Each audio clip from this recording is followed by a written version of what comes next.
I am Ferdinand Marcos, and I am the President of the Republic of the Philippines. I stand today on behalf of 110 million Filipinos. Hello people and hello universe, it's me again. Shoutout sa inyo mga kababayan. Hello sa mga Marcos loyalists and supporters, mga Pilipino sa buong daigdig and OFW. Shoutout sa inyo. Nako, sa pagpapatuloy po ng pagdinig ng Quadcom sa sa ito issue sa Pugo. Siyempre kay Alice Go. At thank you sa Panginoon sapagkat talagang gumagawa siya ng maparaan para mahuli itong mga ito. Sabi nga ng mga Pilipino, itong si Alice Go ay isang spy. Nakaw, talagang hindi tayo nga nagkamali mga kababayan. Ito ang nakakalungkot. Pero nagpapasalamat tayo sa Panginoon dahil hindi niya pinabayaan ang bansang Pilipinas at nahuli itong malalaking sindikatong ito. No? At ito si Alice Go na sinasabi natin spy, hindi po kayo nagkamali mga kababayan. Talagang membro ito ng malaking sindikato sa kanilang pinanggalingan. Para kumpleto, detalyado, panoorin nyo ang interpellation ni Congressman Luistro at Nograles at isang congressman. Nako guys, napakaganda ito. See you again on my next upload video. Bye and babos. God bless Philippines. Eto na. Let's go. 15 days. Renew mo yung passport mo, Filipino passport. Then, March 15, that was the last travel record of Goa Ping. And after that, hindi na po siya lumabas, hindi na nakita, ay Alice Go na passport. What can you say about it? For that allegation, That is not allegation. That is the facts. I am not accusing you. I'm just saying that Alice Go renew his passport March 7. And Goa Ping last travel was also 2011 of March. Biglang nawala, biglang naglaho. Hindi na nakabalik. When was BID? When was the last time? Anong country po? Country of origin ni Goa Ping? Wait there.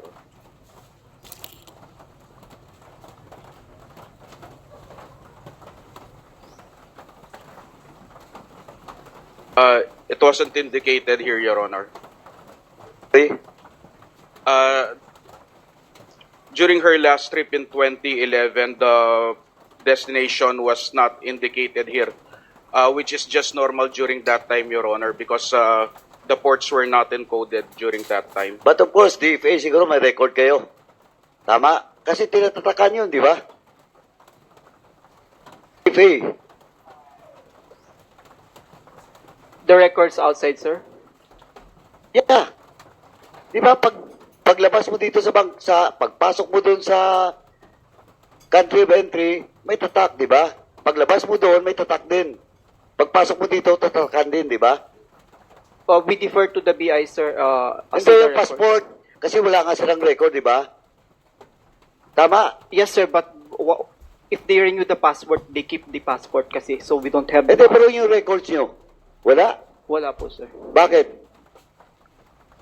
We don't keep the records Yun ang problema, of the outside travel, sir. That's why yung passport law, dapat ayusin natin yun. We have to amend that.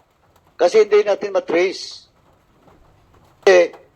Tingnan mo, OBID, yung frequent travel ni Goa Ping, anong country?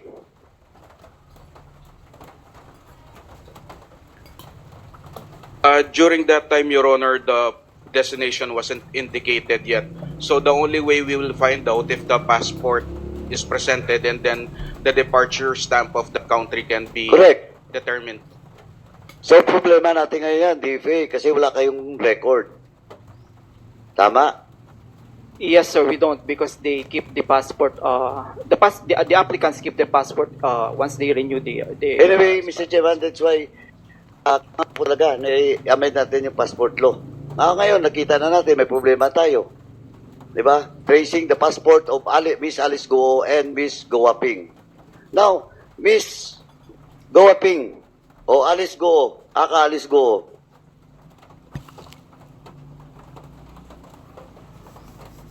during the investigation sa Senate, saka dito, di ba, yung travel mo from the Philippines, sumakay kayo sa yate, as also told by your sister, di ba, ang entry nyo is Malaysia, tama? Yes po, Your Honor. Then, nag-Indonesia kayo, Singapore. Opo, Your Honor. Your Honor, regarding po doon, I have immigration cases na rin po. Hindi, tinatanong lang kita. Opo. That is not incriminating. What is incriminating na sinabi mo na yan doon? Sa hearing, nire-review ko lang. Opo. Di ba? On record na yan. Di ba naka-record na yan? Tama? Opo, Your Honor. Okay. Now, why Miss Alice Go? Inamin mo tatay mo inchik. Bakit hindi ka, instead of going to Malaysia, backdoor, nag-Indonesia, Singapore, blah, blah, blah, bakit hindi ka umuwi sa tatay mo sa China? Your Honor, for that question po, may security concern po na related. I refuse to answer po. Ayan ka na naman, security related. Tatay mo yung pupuntahan mo, security related. Ano? Your Honor, hindi po yung tatay ko ang... Hindi, ang question ko, why hindi ka bumalik sa tatay mo? Simple question Di ba, lang. instead of going to Malaysia, Indonesia, alam mo naman may kaso ka dito, naharapin. Di ba? Bakit hindi ka umuwi sa China and seek refuge to your father? Your Honor, may related po na security concern. Ano yun ang related security, Miss Alice Go? Ano yun? Yung tao po nagpaalis po sa akin, Your Honor. Ayan na naman tayo. Yung taong nagpaalis sa iyo, incheck. Yes po, Chinese? Your Honor. So, mas malakas ba yung taong yun kisa sa tatay mo? For the security concern po, Your Honor, I refuse to answer po. Yan ka na naman. Oh, you refuse to answer because you have already cited in contempt in this committee. Hindi mo na invoke yung yung self-incriminating kasi hindi naman incriminating yun, di ba? Tama? Chairman, ganito lang po. I do believe that even the security sector, especially the government agency involved in internal security.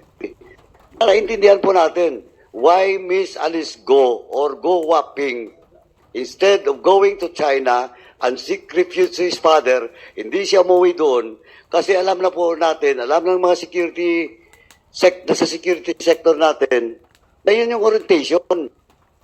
Sorry po, yun po, never go back to your country if your country will be incriminated in the cases that being filed to you in other countries.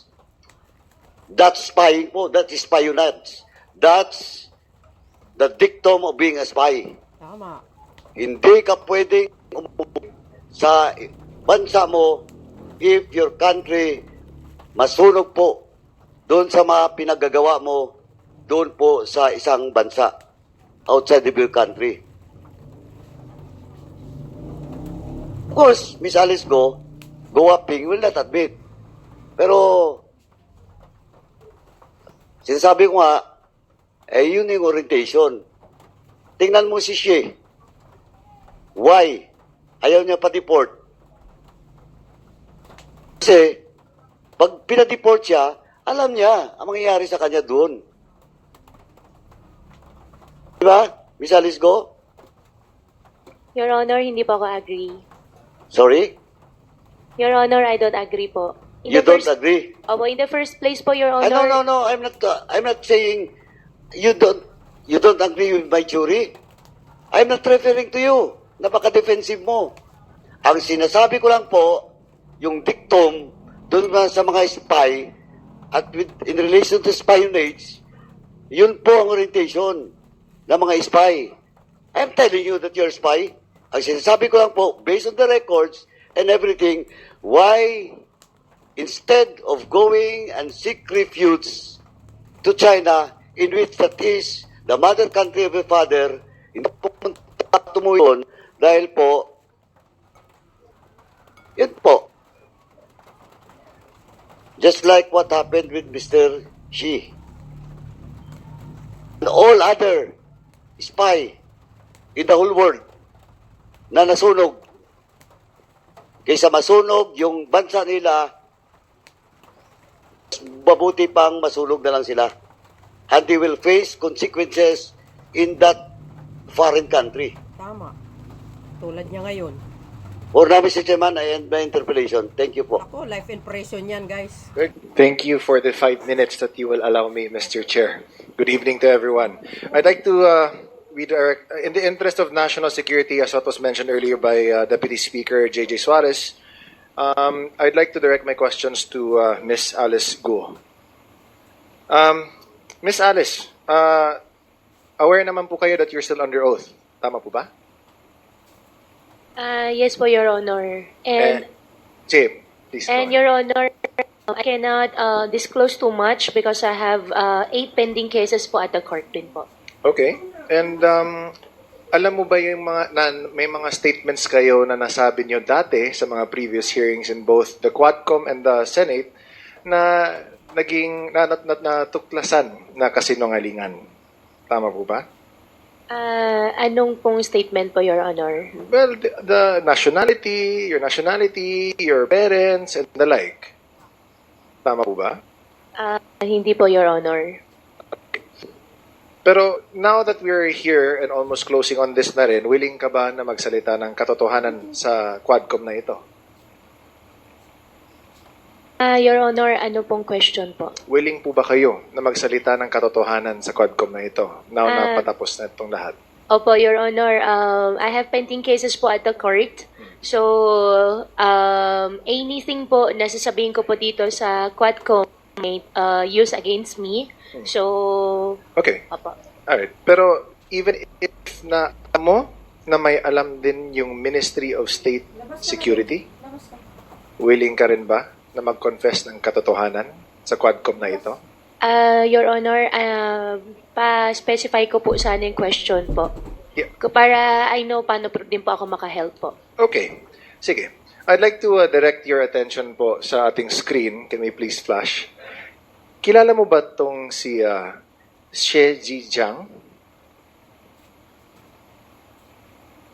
Hindi po, Your Honor. Hindi po. Okay. I'd like to put that on the record, Mr. Chair, na hindi po niya kilala the person in question na si Xie Zhijiang. Nung nakarang mga hearings, and I'll just put this on the sideline lang because I will touch back on this one again, Mr. Chair. Nung nakaraang mga hearings, sinabi niyo po sa Senado and dito sa Congress na ikaw ay Pilipino. Tama po ba? Yes po, Your Honor. And sabi niyo na din dito lumaki. Tama po ba? Yes po, Your Honor. Dito kayo ipinanganak. Tama po ba? Yes po, Your Honor. I have my Filipino birth certificate po. And dito din kayo, Pilipino din yung mga magulang ninyo po. Ang alam ko po, ang nanay ko po ay Filipina po. Okay, and yung tatay mo? Tatay ko po ay Chinese. Okay. Now, let's circle back a few years before, more recently, yung sa pagtakbo ninyo bilang mayor po. Ano ulit yung naging rason ninyo kung bakit kayo nagdesisyon na tumakbo bilang mayor ng Bamban? Your Honor, unang-una po, Short answer lang, Ms. yes po, tatlo po kasi yung, ano ko po, yung sagot ko po dyan. Isa po sa tatlo ay childhood dream ko po.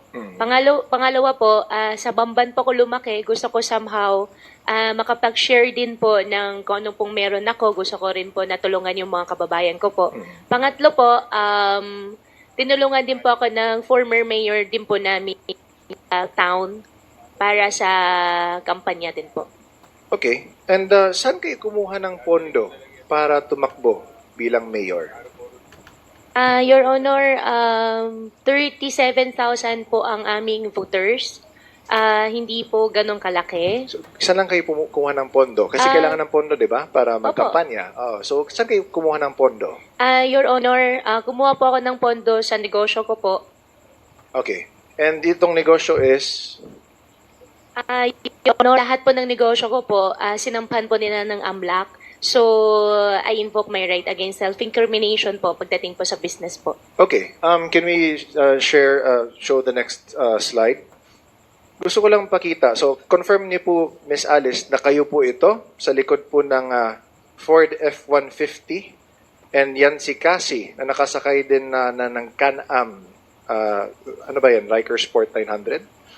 Tama ba? Your Honor, hindi po yung campaign. Yan po ay Town Fiesta po. Town Fiesta lang. Opo. Okay. So, very interesting. Kasi from what I remember, kasi ako mahilig ako sa kotse, pero yung kotse ko is a 2003 Camry. And medyo may kamahalan din yung mga nakikita natin dito sa pictures. But sige na lang. So this was a fiesta naman din and very festive. Pero kayong dalawa yung nasa picture, tama po ba? Yes po, Your Honor. Okay. So you lahat ng mga funding na nakuha mo for your campaign, galing sa sarili nyo, sa businesses? Yes po, galing po sa sarili po lahat, Your Honor. Okay. Now, you didn't ask for any funding from any Chinese person, Filipino? Never po. Okay, sige. Filipinos po, may mga friends po na tumulong in kind. Pero finances po, wala po. Okay, sige. Now, Mr. Chair, if you would allow me, I'd like to show a video to everyone. This is from Al Jazeera. And if I may, Mr. Chair, also request humbly that this may not be taken out of my time, as this is very revealing of nature, if it's okay, Mr. Chair. Certainly. Thank you, Mr. Chair. Congressman Almario, the better Almario. Anyways, please, Comsec, can we please play the video? 接收到很多这个中国公安部和“一带一路”的这个机密啊，一些事情呢还和最高层的未来有关系。我被送回中国一定会遭到灭口。 Wang Fugui met Sher in prison and says he witnessed an attempted attack on him. 60-70个泰国人对我10多个中国人进行那个无差别的袭击。为什么知道是针对佘志江先生呢？是因为这些泰国人相互说话当中就是有在找佘志江，那个时间是他律师会见的时间，然后所以说躲避了这一次袭击。 Thai prison authorities did not respond to our request for comment. Wang spent 5 years in jail battling charges related to credit card fraud before being found not guilty. He says he became good friends with Sh. They were in the same cell. He's now the custodian of many of the tycoon's alleged secrets. 他有在亚太上留下很多那个待解密的那些档案，目前受到他的那个授权所解密的那些内容只是部分的内容而已，但是这些内容涉及到了那些国安人员的名单。 He allows us to take a look. One file in particular catches our attention. It's a dossier about Guo Huaping, or Alice, a fugitive and embattled ex-mayor of a small town in the Philippines. Now in police custody, Guo is being investigated for alleged ties to scam operations and money laundering. He's also accused of being a Chinese spy. 菲律宾的这个郭华平的，我用这个手机呢跟他通过话，当时呢还要的。 Sher says Guo once asked him to help fund her political campaign. 那我更不想得罪这个菲律宾政府了，所以就或者没有给钱。 Guo has repeatedly insisted she was born in the Philippines, a prerequisite for office holders in the country. but Che's dossier lists China as her place of birth. Guo had previously claimed she's the daughter of a Filipino woman. But according to this document, her mother is a Chinese citizen called Lin Wenyi. The dossier also lists a family address in China's Fujian province. This is what our researcher finds when he visits the local office of the Chinese Communist Party. At a nearby village, residents shown photographs of Guo recognize her as the daughter of Lin Wenyi, the same name that appears in She's dossier. They say Guo was born here and only moved away towards the end of 2002. She says he has a message for the former mayor. 郭海平，中国是不可信的。我们两个，你看一下，曾经都为这个国安部卖命。你看看我的下场，要想不被灭口呢，就把真相呢，就告诉全世界。China's Ministry of State Security did not respond to our request for comment. Neither did Alice Guo Huaping. So, Mr. Chair, I'd like to point out to this committee that even if we have been making our own researches, pulling our own inquiries, this is another source from a completely different party and is unrelated to what we do. Pero nagkataon that the person named Xie Kailun, who Xie Zhijiang trusted with the encrypted files, showed to Al Jazeera that there is a dossier confirming that there are Chinese spies all over, at least case Myanmar, but here also in the Philippines, and undoubtedly shows Guo Huaping. In the picture where she was born, even her mother, the name of Lin Wenyi. Mr. Chair, again, we were told, kanina nagtanong tayo kung lumaki ba si Ma'am Alice dito sa Pilipinas, kung dito ba siya ipinanganak, kung Pilipino ba yung mga magulang niya. Dito daw siya lumaki, which is false. Because paano malalaman or ma-identify ng mga tao doon mismo sa address sa Fujian na nakilala nila si Alice Guo o Guo Huaping as anak ni Lin Wenyi nung pinakita nila yung picture ni Guo Huaping sa kanila. Number 2, tinanong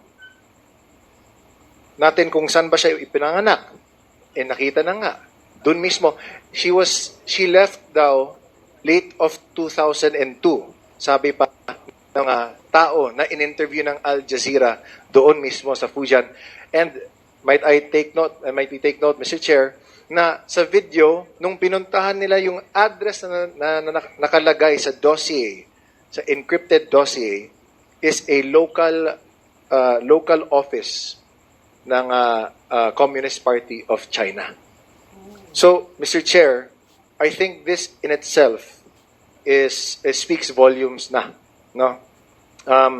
Again, nakakainis na time and time again dinideny ni Guo Huaping lahat ng mga questions na tinatanong namin sa kanya. Okay. Again, let me ask. Guo Huaping, kilala mo ba si Xie Zhijiang? Yes or no? Didinay niya na naman. Your yan. Honor, yung Xie Zhijiang na sinasabi niyo po, yan po ba yung pinakita niyo po niya sa akin sa picture? Correct. Hindi ko po siya kilala. At sana po, Your Honor, Mr. Chair, makuha ko rin po yung details. Gusto ko po magdemanda. Hindi ko po sila kilala. Hindi natin madidemanda, Ms. Alice, dahil kasi he's still in Thailand. And the reason why he's speaking the truth now is because, as he was saying din in the video, although hindi lang pinakita dito, is that he is also being illegally detained daw, sabi niya. Kaya sa galit niya, he wants to speak also the truth out to the world, na iniipit na rin siya ng Chinese Ministry of State Security. So, what does he have to lose? That's why nga sinabi nga niya sa inyo, Ms. Go Huaping, na tell the truth. Don't fall to the same mistakes that he has done. Kasi nga, he also fears for your life. Remember, nung Senate hearing, na you mentioned na you didn't want to name names because you feared for your life. And because of that, the Senate granted you security and asylum within the PNP's compound. Ngayon, na nag-executive session na kayo, sabi ng Senate na there was nothing to go about except for one name na hindi pa din namin alam. But if we look at it, there is no doubt, kitang-kita na. Hindi na galing mismo dito sa Quadcom, pero in an international company that whose job is to search for the truth worldwide. So, Mr. Chair, I'd like to submit this video na this is confirmation that what we've been trying to unearth here, marami na din dyan na nakikita din that corroborates not from us but from other parties as well. Which also means that this Quadcom should also be the avenue for which other people should also go to us to reveal more of the truth kasi kailangan din natin yung kumpletong katotohanan. Which is why this is an open call to action, Mr. Chair, sa lahat ng mga nanonood ng committee meetings natin, na kung may alam kayo, lalo na nakakatulong ito sa pagtingin, sa pagkuha ng katotohanan, please come forward. Kasi this is national security also at stake. He's been denying na may kilala siya, na sinasabi niya na ilang beses na siya tinawagan para humingi ng campaign funds. Kung hindi niya alam yun, or if he was saying, if it wasn't even in the same timeline, then he wouldn't have said that. Diba? Timing. Elections natin, doon din siya, tumakbo din siya, humingi siya ng tulong. It all adds up. It all lines up. So, Mr. Chair, I'd like to submit this video to the committee, and I hope na people really try this time na mas marami pa na will come forward to speak truth to this matter. Thank you, Mr. Chair. Thank you, Congressman Mario. So, before we recognize the next interpellator, may tanong lang ako kay Ms. Go Huaping. So, hindi mo kilala yon, ano? Your Honor, unfair naman po para sa akin. Hindi ko po siya kilala at never po ako humingi ng campaign fund entirely. Never po ako humingi ng campaign fund during my campaign period. At nung video na pinakita po ni Congressman Chino po kanina, hindi ko po siya kilala. At gusto ko rin po na iparating sa lahat ng kababayan ko at Pilipinas na rin po. Mahal ko pang Pilipinas. Kasi nabanggit dun sa video na you're probably a spy. See? Hindi po ako spy. So, hindi ka spy. Totally po, hindi po ako spy. Hindi ikaw yung nasa picture. Hindi po ako spy, hindi po ako nasa picture, at hindi rin po, Your Honor, ako yung sinasabi niya. Kasi yung parang pinakita niyang dokumento, I don't know if that is a birth certificate from China, it clearly shows May patawa-tawa a picture that resembles your feature. Di ba? So, 1, 2, pangalan mo, yung Go Huaping. Tapos yung place of birth mo, nakalagay daw doon. Nakalagay, China di ba? So, how will you now tell us and convince the Filipino people na ikaw ay hindi spy at ikaw ay hindi involved dito sa Pogo? Maniwala kayo dyan. Your Honor, I think our government agencies can prove din sa darating ng araw na hindi po ako spy dahil hindi naman po talaga ako spy. Secondly, yung tao po na nasa video po kanina, I'll find way para hindi ko po alam kung paano, pero I'll talk to my lawyer, especially the network, magdidemanda po ako. Talaga lang. Okay, sige. Galing mo magsinungaling. Thank you. The next interpellator is Congresswoman. Ang galing niya magsinungaling, di ba? Nakita niyo yung yung aura ng mukha niya habang tinatanong. May patawa pa, no? Simpleng lang, no? Pero may patawa. Alam mo, halatang halata sa reaction niya, yung body language niya. Sinungaling talaga no? Kahit sabihin mo mga kababayan, nakikita mo na yung video galing sa Al Jazeera, no? Kitang-kita mo yung mukha niya, dininay niya pa. nakita nyo naman doon, yung pangalan ng nanay niya, na siya ay pinanganak sa Fujian, na isa siyang Chinese. 101% Chinese. Pero to deny pa, mga kababayan. Ang galing niya. Grabe. Katulad nga sinabi ko sa kanina, dito nyo makikita si Alice Go kung paano niya dinidipinsa ang isang organisasyon na nasa likod niya. Siyempre, kasi nakataya ang mga magulang niya doon. Dahil once na nagbitaw siya ng salita, tsugi kaagad ang pamilya niya. Tingnan nyo, tawa-tawa pa siya. Grabe, mga kababayan, babaeng ito, napakasinungaling. Kung ako magtatanong dito, sasabihin ko talaga sa pagmumukha niya, huwag mo ipipilit na Pilipino ka, halatang-halatang at Chinese ka. So yun mga kabes, panoorin nyo ito, no? Na nandito siya sa Pilipinas, I think it's one of the recruiters. Kung pwede lang natin mapakita yung picture na yun.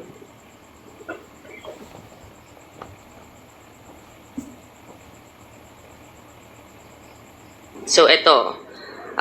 Wala kang kilala dito. Sa tatlo po, ni isa po wala po akong kakilala, Your Honor. So, ito, nandito si Shezi Zhang when he was senior chair na dito siya na-recruit sa Pilipinas as a spy. Baka iisa lang pala ang nagre-recruit sa kanila, hindi natin alam, no? And again, babalik natin doon sa picture na pinakita sa video. Yung next slide, please. And again, you confirm this is not you, Miss Alice Go? Your Honor, hindi po ako yan. This is not you. Okay.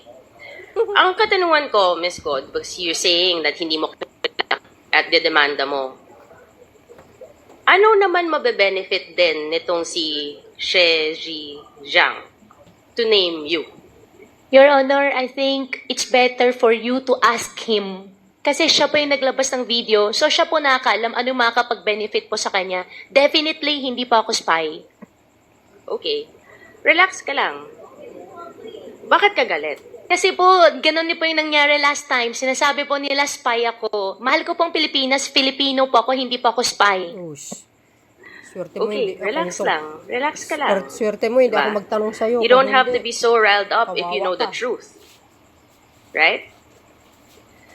Kawawa siya. So, you categorically will keep denying what Shezi Zhang is saying, right? He mentions na pinanganak ka sa Fujian, China, and na nanay mo si Lin Wenyi. Allegations po niya yun, Your Honor. And who is Lin Wenyi? Your Honor, Lin Wenyi is a partner of my father. And about my citizenship naman po, I think there is already I'm not asking court anything about your na po. citizenship. I'm just asking who Lin Wenyi is. Pinapangunahan mo ako sa mga hindi ko naman tinatanong. Masyado kang defensive. Tama. No. Kasi, Mga actuations mo, medyo, it's showing something, Miss Guo. kasi nagsisinungaling So, ka. itong address mo na pinakita, pakita natin yung picture ulit. Sinungaling siya eh. Yung address nito, Mr. Chair, is apparently the local address of the Chinese Communist Party. Sigurado ka, hindi mo namimiss to? Walang memories? Never ko po nakita, Your Honor. Baka lang, may emotion ngayon eh. Baka lumabas ang emotions mo dito. Your Honor, emotional po ako dahil unfair po para sa akin para sabihan po ako na spy po ako. Life in prison. Okay, dapat I'm yan. asking about your house Without now. parole. So, ito, Your Honor, that's not my house. okay, this is in Fujian. Balik lang natin sa last hearing na meron pinakita si Congresswoman Luis Trono, yung nagko-congratulate yung people of Fujian sa kanya. So, kung hindi ka taga dito, at mukhang dito naman yung sinasabi nilang bahay nila, bakit naman din? I think we have that, no? That the people of Fujian was congratulating the first mayor na naging mayor dito. Yan. Yes. We have a translator here. Do you understand what is written? Yes, this is like congratulating for winning as the mayor. Okay, and then these are the people who prepared this statutory page Those are the people, yung mga pangalan. below. Yes po.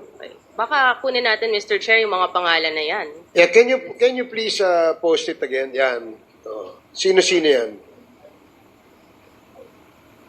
It is from Xinjiang, Jinjing Shen. It's an association of the hometown. It's in Jinjing Shen. Which is in Fujian, I think. Yes, it is. Diyan Which pa. is basically where, what we saw in this video, Mr. Chair, kung saan talaga sa galing ang Bistado si siya, Miss guys. Alice Guo. No? Bistado siya. And then itong si Lin Wenyi, na tinatanggi naman po ni Miss Alice Guo na hindi mo nanay, no? Which later on, nakakalungkot if she really is your mother, na you're denying your ties to your mother. Sinabi din sa documentary, Mr. Chair, na umalis nga daw siya, sabi ng mga residente doon, na umalis siya towards the end of 2002. From the previous hearings, we have a copy of the special investor resident visa. Yung next slide, please. Sinungaling talaga. Huling-huli na. Na dependent siya ni Lin Wenyi, galing nga from Fujian. And it was January 12, 2003 na pumasok sila ng Pilipinas. So, you know, the facts seem to be aligned. The documents that we have and we've been seeing seem to be aligned with this video that came out, Mr. Chair, na hindi naman natin alam bakit naman in-name din si Miss Alice Guo, na hindi naman, wala namang kinalaman ito sa atin. But apparently, there is that connection, which is scary. We go back to Lin Wenyi, which you have said this is the partner of your father, your Chinese father. Yes, Your Honor. Yes. And you said, naman, na you will only be into business with those you are very close with and those you trust, correct? Yes, Your Honor. Yes, you said that last hearing. And yung lumabas nga, yung mga corporations, makita natin, they're about, pakita natin yung almost similar to the table that we showed last hearing, or 2 hearings ago. Ito yung mga corporations mo. Ang daming beses lumalabas nga nitong si Lin Wenyi, na lahat ng mga kasama sa corporations na yon are actually family members of yours. Your brother, your father, right? And ngayon, nanay niya pala itong Lin Wenyi. So it is a family corporation. So, Miss Alice, itong nangyari din sa video, meron sinasabing yung Yatay Group. Ito yung company ni Mr. She Zhizang. And actually, itong business ni She Zhizang ay katulad ng mga negosyong tinayo mo sa Bamban, Tarlac. There's a picture eh. Sinungaling talaga. Mas magkapareho siya. And do you know that itong si She Zhizang, link yung mga businesses niya. Kaya nga siya nasa Thailand ngayon eh. With human trafficking, extortion, and cyber scams. Which are the very same crimes na tinitingnan natin ngayon, Mr. Chair, na nangyayari sa mga illegal POGO operations dito. Chair, essentially, no, makikita natin may similarity from a rural area, pumasok at nag-expand, nag-build ng mga ganito front legal businesses na alam naman natin may mga illegalities which is being found in Myanmar. And ito yung sinabi ng Chinese spy na si She Zhizang. So essentially, Mr. Chair, kung titingnan mo, ay may show na lang to this committee para mas madali. Parang ang mga espiya ng China, di lang sa Pilipinas, pati sa Myanmar, we don't know other countries that we can later on discover. Parang may steps sila eh, kung anong gagawin nila. Parang, ito, step 1, pumili ng bansa. Halimbawa, itong Philippines sa atin, Myanmar, Thailand. Step 2, pumili ng lugar na pagtatayuan ng mga industrial complex, which we have seen in Porac, Pampanga, and in Bamban, Tarlac. Step 3, maghanap ng mga dayuhang Chinese na mumumuhanan na tutulong magtayo ng negosyo. Kita natin, yung kapatid ni Michael Yang, nakatanggap halos 2 billion pesos mula 2018 hanggang 2021. Si Zhang Yujin, nakita natin guilty sa Singapore para sa kasong money laundering na incorporator ng Baofu. At yung si Jiang Zhonggu, yung ama ni Guo, na incorporator din, na sinasabi nga niya, yun ang nagsimula, diba? Na nagpondo rin sa kanya sa mga businesses. There's this trend, Mr. Chair, no? Na galing sa Chinese, nagsisimula, or kung grandfather man, ganito yung mga paulit-ulit na kwento eh. Then there's step 4. Kukunin ang mga loob ng mga residente at gawing dummies. Nakita natin, I think, di ba may mga nag-surrender, I think over the past few days, Mr. Chair. Itong sinema Thelma Laranan, Rowena Evangelista, tindahan sila ng mga gulay, no? May mga barbecue stall na obviously hindi naman nila kaya mag-incorporate or to give itong mga capital sa mga malalaking negosyo na nag-surrender na ginamit lang sila. I don't know kung paano nila ginawa ito. Sakno nila yung loob ng mga residente kasi syempre may mga pangangailangan siguro at hindi naman nila iniisip kung ano yung magiging repercussions.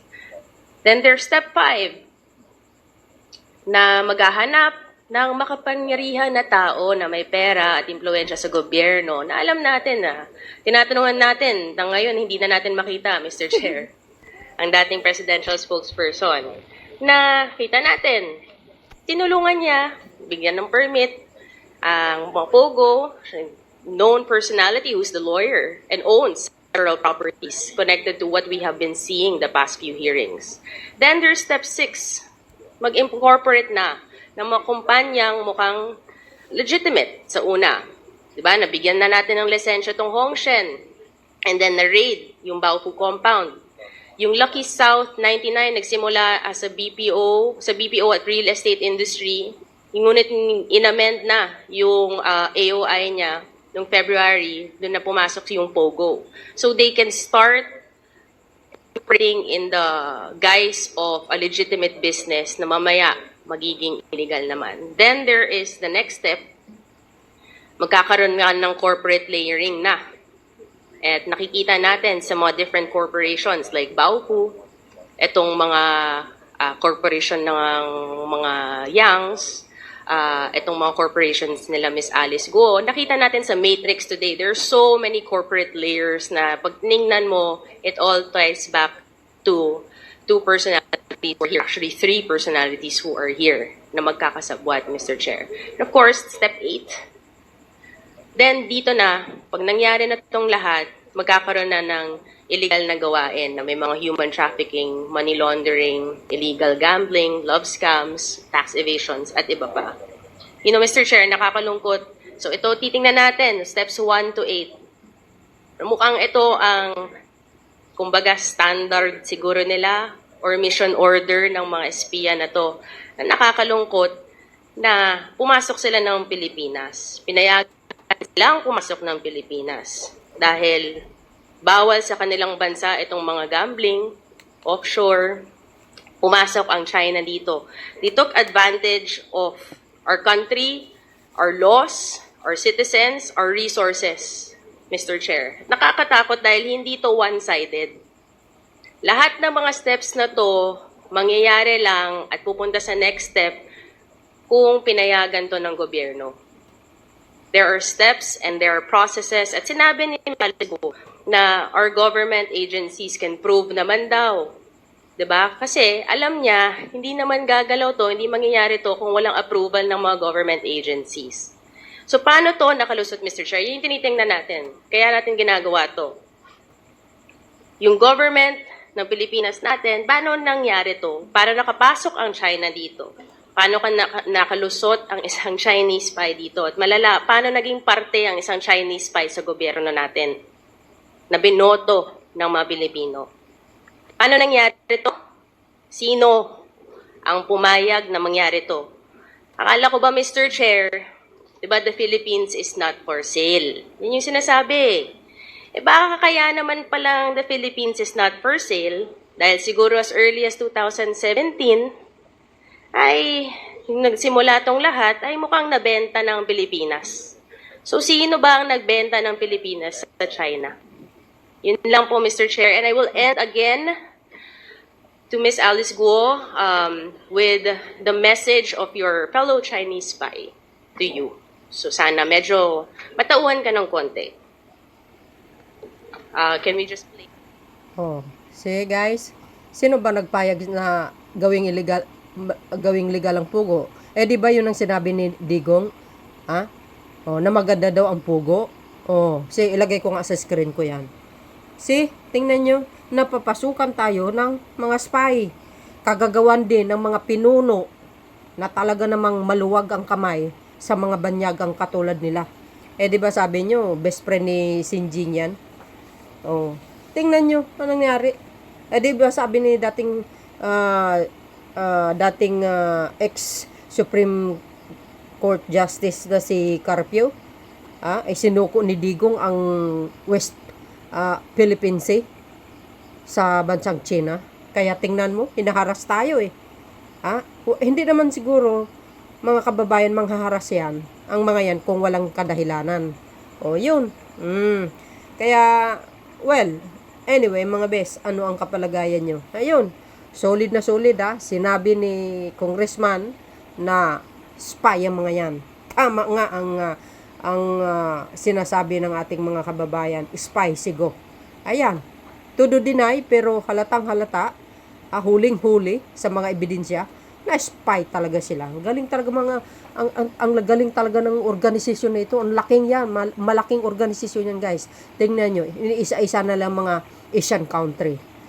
Pero ngayon, hindi makakalusot sa atin yan. Bistado na sila. Kaya life in prison dapat yan sigo, wag nang palabasin. Diyan na sa tumanda, diyan na siyang bawian ng buhay sa ginagawa niya. Pinaglulukon niya ang taong bayan, pinagpipilit niya. Okay, so yun guys, maraming salamat sa inyong mga panood. See you again on my next upload video. Napakahaba ito pero short lang. Basta ang importante dito, ang pinaka point dito, si Alice Go ay isang spy ng malaking organisasyon dyan sa bansa nila. Siyempre, bansa nila yan eh. So, Mr. Chair, I end my interpellation with that. Thank you. Okay, thank you, Congresswoman Nograles. We were presented by the Matrix when we started the hearing on POGO. And indeed, Mr. Chair, the number of corporations, including the incorporators, are really overwhelming. However, Mr. Chair, I wish to commend DSJG Suarez and SDS Don Gonzales for painstakingly presenting how Michael Young and Alan Lim are connected to all of this. However, Mr. Chair, to give us a rundown on how this investigation is going in relation to the matrix that was presented earlier, I wish to summarize what we have gone through already by enumerating the 4 significant personalities along with the corresponding location and the companies involved. So far, Mr. Chair, we were able to unfold the personality of Mayor Alice Goo, whom we later on found out is a Chinese national by the person Guo Waping. She is from Tarlac, where we found a compound we call Baofu, and where we see 2 corporations involved in POGO, started with Hongsheng and later on converted to Yunzu An. The second personality, Mr. Chair, is Cassandra Lee Ong. She figured in Porac, Pampanga, where there is a location we call Whirlwind, catering to the POGO operation of the company we call Lucky South. Tonight, Mr. Chair, we are all witnesses of the unfolding of another Chinese personality. This is in the person of Tony Yang, the elder brother of Michael Yang and Hong Jai Yang.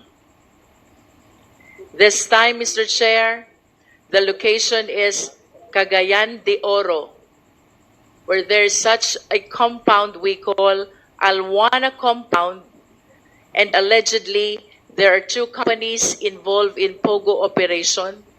One is Oro One, and the other is Sanja Steel.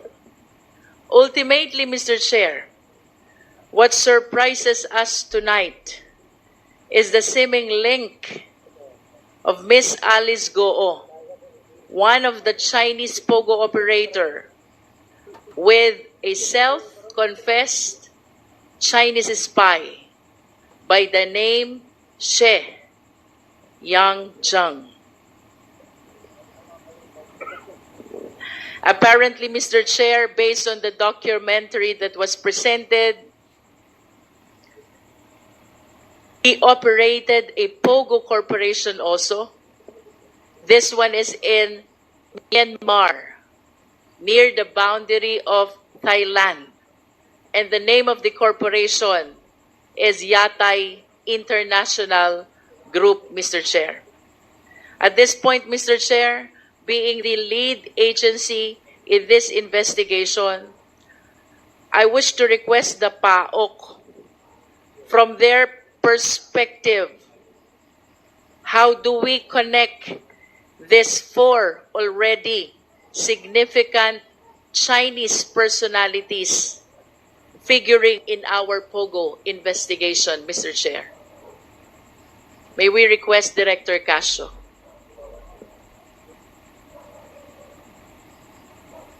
Madam Chair, as previously explained in the different hearings, it's more of the financial transactions that basically exposed the intricate links of these four said individuals and the companies to which they are also associated. So, but then again, Madam Chair, this is still an ongoing investigation. So we will be able to uncover as we proceed with the financial investigation, as we defer to the AMLC, Madam Chair. May we know, Mr. Chair, if PAOK has come across already this Oro One and Zanja Steel with respect to the allegation concerning POGO operation? With regards to Oro One, Madam Chair, we heard about it during the because of a news report that was wherein a supposed inspection was conducted in the said location of Oro One. And then when we heard of that particular inspection, ma'am, we dug into our files and were able to check that indeed Oro One was a customer service representative of Shunwei Technology. By the way, Madam Chair, there are 8 others at one time that were CSR of Shunwei Technology. How about Sanjay Steel Corporation, Mr. Chair? Madam Chair, with regards to Sanja, this is an ongoing investigation together with other law enforcement agencies and intelligence agencies, so to speak. We've seen the name of Philippine Sanja Steel in different alleged illegal transactions, not necessarily related to POGO, Madam Chair. But have we visited the location of this Sanja Steel? The facility? As far as the commission is concerned, Madam Chair, no. When the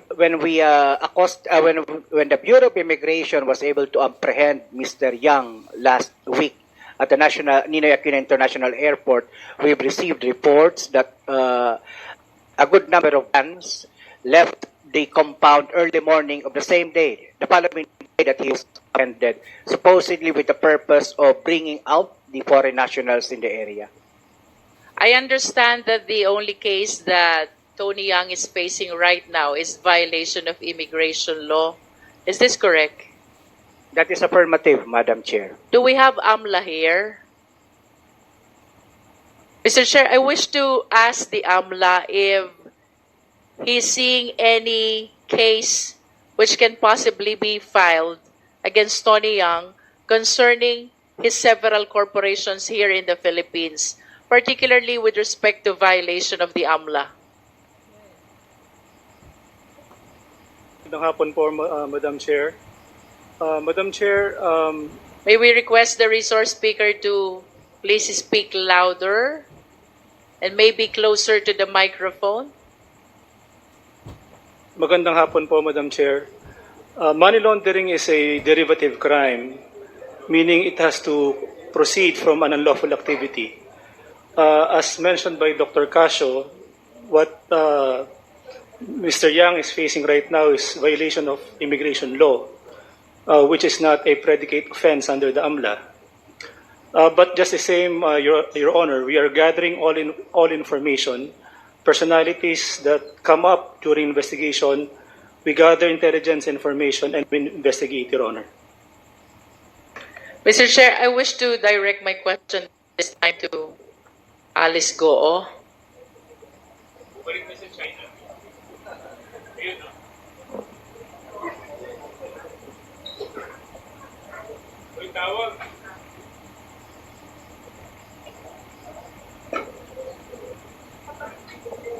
Mr. Chair, I wish to manifest likewise and direct this manifestation to AMLA.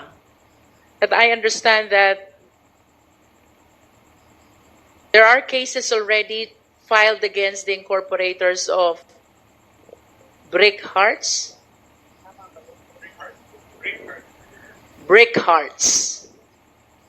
which I understand is a subsidiary of Shonway. And Shonway being the company which is being served or serving Oro One and Sanja Steel. Considering the corporate relationship of Brick Hearts, Shonway, Oro One, and Sanja Steel,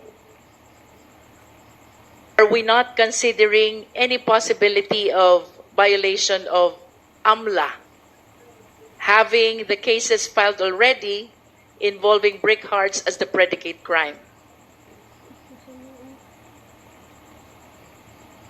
Your Honor, since the name of that corporation came up during the investigation of this committee and in news accounts, Your Honor, we have started our investigation. Brick Hearts, Your Honor. We ask PAOK, considering the presentation of DS JJ Suarez earlier, that there was a kidnapping discovered in Brick Hearts, meron po ba tayong naka-file na kaso against the incorporators of Brick Hearts? None to our knowledge, Madam Chair. We've heard of the kidnapping in relation to Shuangma Technology and in relation to PUBs. But then again, I would direct the said question to the Philippine National Police because the said reports were directed to them during that time of the investigation, Madam Chair, not to the Commission. Mr. Chair, can we hear from the PNP? If we have the PNP here. There is a kidnapping incident in Brick Hearts. This one involves a Filipina. So may we know if a case was filed concerning this kidnapping incident?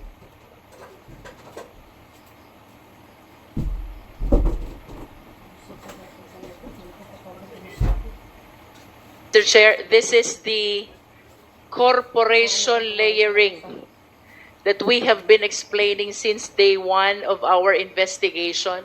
As a matter of fact, even prior to the creation of Quadcom, we have observed already the creation of so many corporations, however, with interlocking directors, that adds to challenges on the part of the government, including the agencies, the PAOK, the PNP, and the AMLA in identifying the Chinese personalities to be held responsible by the various illegal activities hiding under the guise of POGO establishment or even a customer service provider.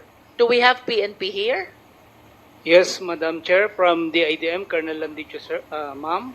Our We will- question to PNP is whether a case was filed concerning the kidnapping incident involving Brick Hearts.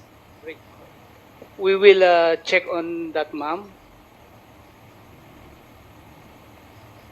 I hope that the PAOK will be coordinating closely with AMLA and with the PNP because I understand that this is a very complex illegal activity involving so many companies, so many corporations, so many foreign nationals that gives challenges to us on identifying who is he and who needs to be charged in court.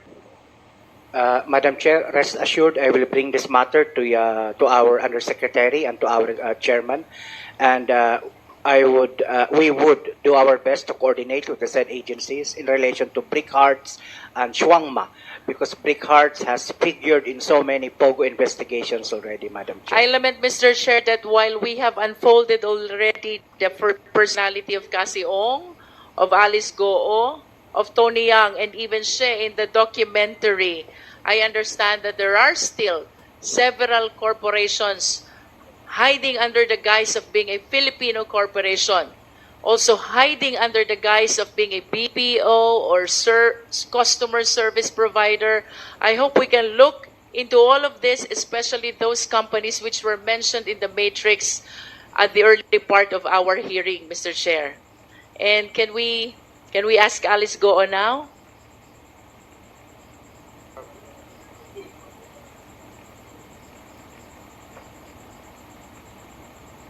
In time, Mr. Chair, I will be yielding to the other members of the committee while waiting for Alice Goo. Okay, while waiting for Miss Go Waping. Oo. Sa Alice, sino po ang sinundan yung mayor? Former Mayor John Feliciano. Come again? Former Mayor John Feliciano. Joe Feliciano. John Feliciano. John Feliciano. And how associated are you? Gaano ka ba kalapit dito kay John Feliciano? Magkaibigan po, Your Honor. Nakilala ko po siya, I think, during his second term. Second term? Can you Opo. cite the year? Di po ako masyado sure na sa year. Second term ko, di po ako nagkakamali. Siya ba ay nakatapos ng 3 termino? Yes po, Your Honor. In other words, if you're referring to the second term, you met John Feliciano sometime in 2016 to 2019. In between po, Your Honor. In between 2016 to 2019. Ang sabi mo kanina, kaibigan mo, John Feliciano, can you please enlighten us? Gaano kayo kalapit na magkaibigan? Your Honor, magkaibigan, magkakilala kami, nagkakilala kami nung second term po niya na kumuha po ako sa kanya ng business permit para sa piggery. And then, last term po niya, I think pandemic time na rin po. Did you help in the campaign of John Feliciano in 2016? Hindi po.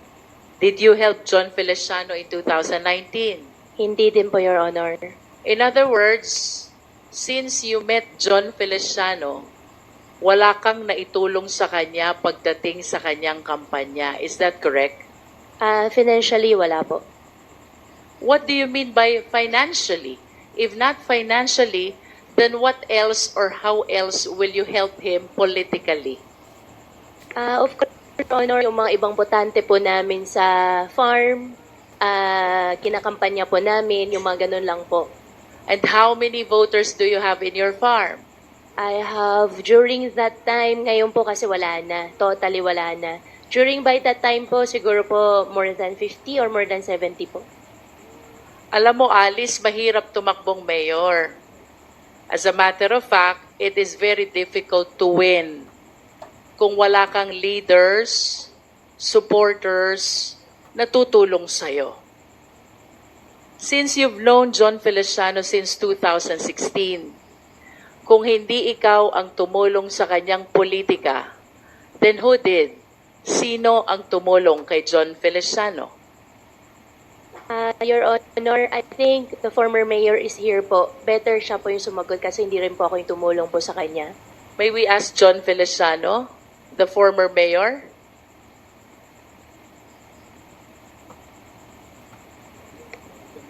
Yan, dito kami. Mayor Feliciano? Can you please occupy one of the chairs?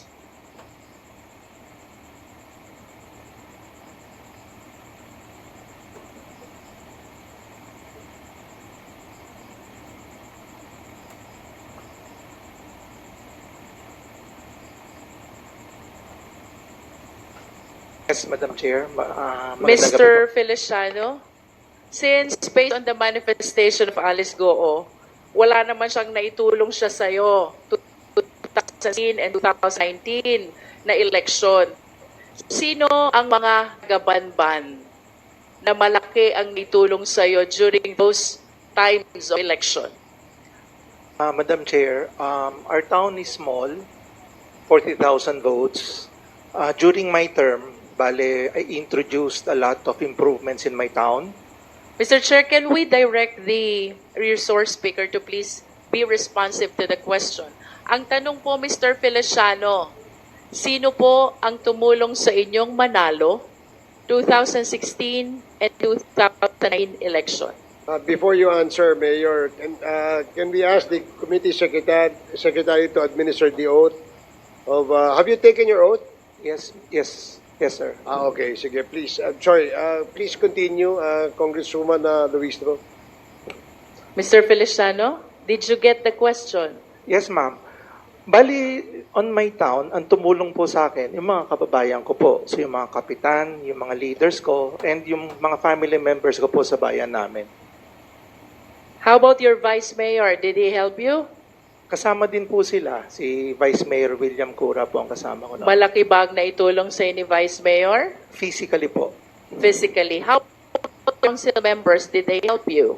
Yes, ma'am. Actually, I'm proud to say, on my second term, isa lang po ang nalaglag sa mga councilors ko. So 7 of your 8 members Yes, Madam Chair. dedicated their support on your 2016 and 2019 election. How about the barangay captains? Ilan ho bang kapitan mayroon kayo?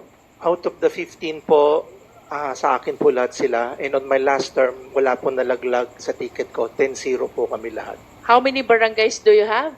15 lang po. 15. Yes, ma'am. And the total of 15 barangays all supported you during your 2016 and 2019 election. Yes, Madam Chair. Kanina po sabi ni Alice Goo, wala siyang naitulong sa inyo 2016, wala din siyang naitulong sa inyo 2019, except yung botante na nagtatrabaho sa kanilang farm. Do you confirm that? Yes, Madam Chair. Aside from doon sa botanteng nagtatrabaho sa farm nila, mayroon ho ba kayong malalim na pinagsamahan ni Alice Goo? Like for example, nagka-problema ho ba kayo na ni-rescue niya kayo? Meron ho ba kayong mga ganyang pinagsamahan? Or nangutang ho ba kayo sa kanya at pinaluwag niya kayo? Hindi naman po. During my time, because yun na po yung nagkaroon ng ASF, that's why most of the time po, pupunta po sila ng munisipyo, kasama po yung hog raisers to address the problem. So, doon lang po kami naging close, Madam Chair. Because most of the time, papasyal po sila because na-wipe out pa po ang population ng hog and swine. So that's the time we had ample of conversations, Madam Chair. Kung papipiliin ko po kayo, Mayor, si Alice Goo po ba? Friend or acquaintance lang? Friend. Friend. Yes, ma'am. But you have several other friends who might be more attached to you than Alice Goo. Do you confirm that? Marami po, siyempre. Marami, no? Ang gusto ko pong itanong, Mayor, considering na si Alice Goo, wala namang naitulong sa inyo 2016. Wala ding naitulong sa inyo 2019. And you even said that there are several other friends who are more attached to you than Alice Goo. Bakit po siya ang in-endorse niyong tumakbong mayor? Madam Chair, during my time, dahil maliit lang nga po ang bayan namin, I believe a good businessman should be the one running the municipality or local chief executive. Mayor, why do you say that Alice Goo is a good businessman? Because from the time I knew her, 2016, siya na po ang sabihin na natin na responsible po doon sa mga piggery nila sa bayan ng Bamban. And it so happened, nakita ko naman na napalaki nila, and during the pandemic, nakita ko she was able to control yung mga bagoy nila. So a good businesswoman, so sabi ko, why not try and ask her if she wanted to run. You manifest that you are the one who offered that opportunity to her? Yes, Madam Chair, because... Kayo po ang nag-alok, hindi niya hiniling. Hindi po, kasi po during that time, I had a falling out with my fellow, yung kaibigan ko nga, because I ran for Congress. So, it so happened, we had a falling out with my barangay captain. So, sabi niya, hindi ka pwedeng tumakbo, kailangan ako lang. I needed someone on my back. Mahirap pong tumakbo ng Congress kung wala ka pong mayor sa bayan mo. So, sad to say, ang option ko na lang was to ask her if she wanted. And then, she said, sige, give me 30 to 60 days and I'll decide. And then after po nun, Madam Chair, after 60 days, so let's try it out. Let's ask her, yung mga kababayan natin, kung papayagan tayo. And then, everything falls through. How about your vice mayor? Ang vice mayor ko po, ang nangyari no, nagpunta rin po rin sa kabila. How about your council members? Naiwan po sa akin lahat yung 7. And you did not consider any of them? Wala po, ma'am kasi hindi to succeed to your mayoralty? Wala pong capable. They're not capable of... Aside from the piggery business, Mayor, what consideration did you consider, what factor did you consider why you offered the mayoralty to Alice Goo? Wala naman po. Nothing came into me. Ganun lang po kasimple naman yun eh. Just offered the position to Alice Goo? Yes, ma'am. Kasi during that time, it was already closed. Wala na akong magawa, ma'am, because... How close, Mayor? No, the time frame during that time that my friend told me not to run, and we were already having a squabble kung sinong gagamitin ko as my candidate. Ma'am, masyado na maigsi yung so wala nang panahon, ma'am. I understand, Mayor, during your time, may Hong Sheng na. Yes, ma'am. Meron na, so, ma'am. do you confirm na kayo po ang unang nag-issue ng business permit sa Hong Sheng? Yes, ma'am. I was the one. And how do you describe the operation of Hong Sheng? Actually, ma'am, nung sa Hong Sheng, hindi naman ako, ma'am, nakapasok doon because it was a regulated Philippine offshore gaming operator. And so, I believe Banban wasn't the one having the Philippine offshore gaming operations. Ma'am, during that time, nag-review din ako, nag-study rin ako. Almost 400 po nag-ooperate as far as Cavite, meron pong Cagayan Valley. Let's concentrate to Hong Sheng, Mayor. Ayun nga, ma'am. And do you confirm that the land being occupied by Hong Sheng belongs to Alice Goo? Yes, ma'am. You confirm that? Yes, ma'am, because she was the one who requested the letter of intent to me para po ma-endorse ko po sa Sangguniang Bayan to get the letter of no objection. The Baofu? Yeah, no, yung Hong Sheng po, ma'am. Hong Sheng. Nilaglag na. You are stating now, Mayor, that you were the one who endorsed the letter of Alice Goo to Hong Sheng to be able to secure a letter or resolution of no objection. Yeah, That's what you said. Yes, ma'am, because she endorsed a letter of intent to me. So ako naman, on my part, as a local chief executive, bibigyan po ko ng sulat sa Sangguniang Bayan to act on that request. Alice, I remember last time you denied this. No. You said you never represented Hong Sheng. See? Bistado ka ngayon. Your Honor, I Sinungaling. translate for Hong Sheng, and for Hong Sheng po, I invoke my right against self-incrimination for the cases filed at the court po. But I wish to manifest, Mr. Chair, that in tonight's hearing, contrary to the representation of Alice Goo, Mayor Feliciano is now saying that it was Alice Goo who approached him and facilitated the resolution interposing no objection to the establishment of Hong Sheng, in which SEC documents the name of Alice Goo appears as representative, which fact Alice Goo likewise denied during the last hearing. Oh. Mayor Feliciano, Yes, Madam Chair. during your congressional bid, simultaneous with the mayoralty of Alice Goo, Yes, Madam Chair. ano pong itinulong sa inyo ni Alice Goo? Yung pong makapagsalita po ako sa entablado niya, malaking bagay na po sa akin yon. Sabi niyo po, magaling na businesswoman si Alice Goo. Yes, Madam Chair. So what support did she extend to you during your congressional bid? Sa bayan lang po ng Bamban, yung maisama ka na dun sa grupo niya na hindi ka na maglalagay ng entablado, tapos yung pagbayad po sa mga watchers, so hindi na po niya ako hinasel. So that is fine and tama na po para sa akin yon. So there are no campaign funds that were extended to you? Wala po, kaya po natalo ko. Yun lang pong sa akin.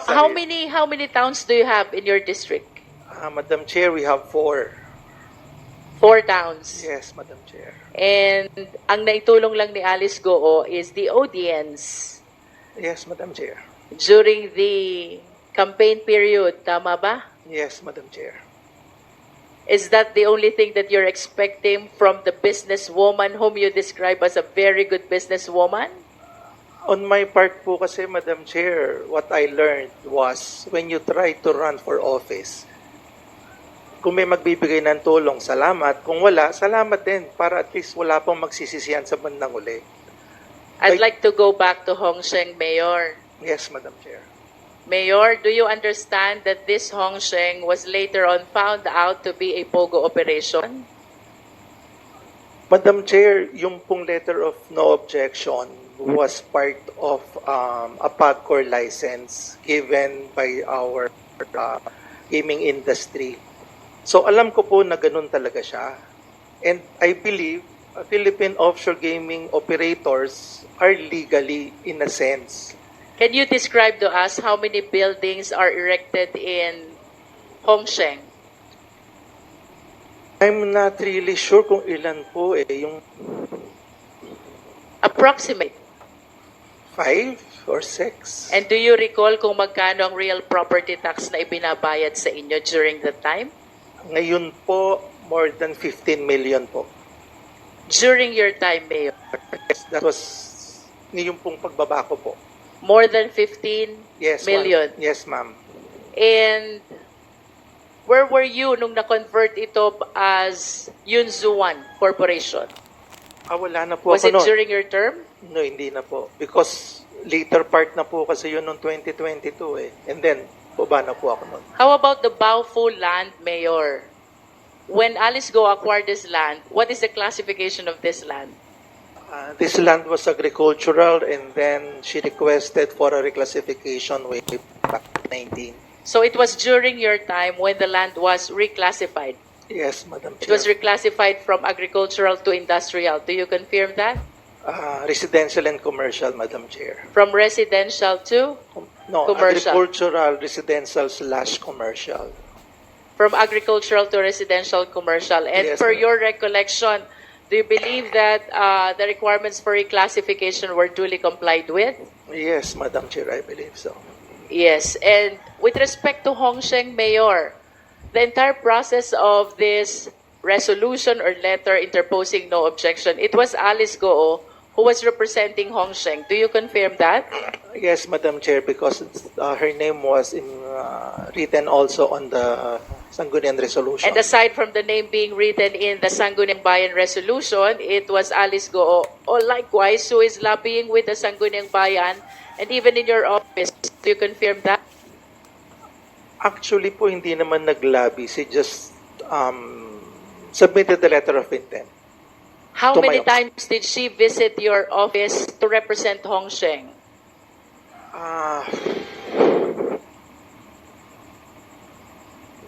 Twice. Twice. Twice. If you are aware, how many times did he visit the Sangguniang Bayan for the purpose of that no objection for Hong Sheng? Once.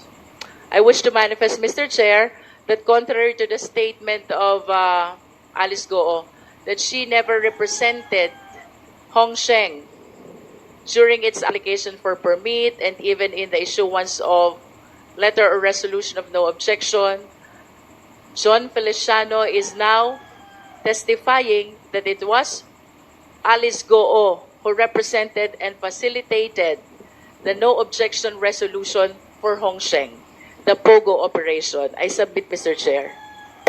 Thank you, Congresswoman Luistro.